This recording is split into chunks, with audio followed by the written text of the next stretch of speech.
அம்மா எப்படி நம்மளை பார்த்துப்பாங்களோ அதை விட ஒரு படி மேலே வந்து இந்த கடுக்காய் அப்படிங்கிறது நம்மளுடைய சர்க்கரையை வந்து கட்டுப்பாட்டுக்குள்ளே வந்து கொண்டு வரும். நெல்லிக்காய், ஸோ இந்த நெல்லிக்காய் அப்படிங்கிறது இதில் வைட்டமின் சி சத்து வந்து அதிகமாக இருக்குது. இது வந்து நம்ம பேன்கிரியாட்டிக் செல்ஸை வந்து பாதுகாக்கக்கூடியது. ஏன்னா அந்த பேன்கிரியாட்டிக் செல்ஸ் வந்து ஆரோக்கியமாக இருந்தால் தான் நம்ம உடலுக்கு தேவையான இன்சுலின் வந்து நமக்கு வந்து கிடைக்கும்.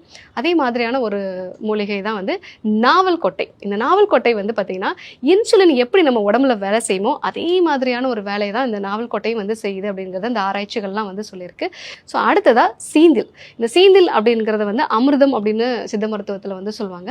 இந்த சீந்தில் அப்படிங்கிறது வந்து நம்ம உடம்புல நோய் எதிர்ப்பு சக்தியை வந்து அதிகப்படுத்தக்கூடியது, நம்ம உடம்புல தேவையில்லாத கழிவுகளை வந்து வெளியேற்றக்கூடியது, கல்லீரலை வந்து பாதுகாக்கக்கூடியது. நம்ம உடம்புல கழிவுகள் தொடர்ந்து தேங்கும் பொழுது தான் நமக்கு சர்க்கரை வியாதி, ரத்த அழுத்தம், இந்த மாதிரியான லைஃப் ஸ்டைல் டிசார்டர்ஸ்லாம் வருது. ஸோ அதனால் இந்த சீந்தில் வந்து நம்ம தொடர்ந்து எடுத்துக்கிறது நல்லது.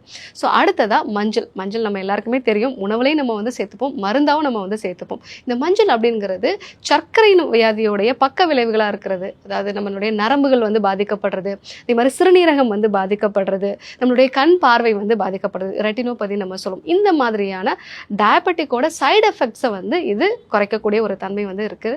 அதே மாதிரி தான் வெந்தயம். வெந்தயத்தில் இருக்கக்கூடிய 4-ஹைட்ராக்சி ஐசோலியூசின் அப்படிங்கிற ஒரு வேதிப்பொருள் வந்து நம்ம சாப்பிடக்கூடிய உணவுலேருந்து கார்போஹைட்ரேட் அதிகமாக அப்சர்வ் ஆகிறத வந்து இது குறைக்கிறது.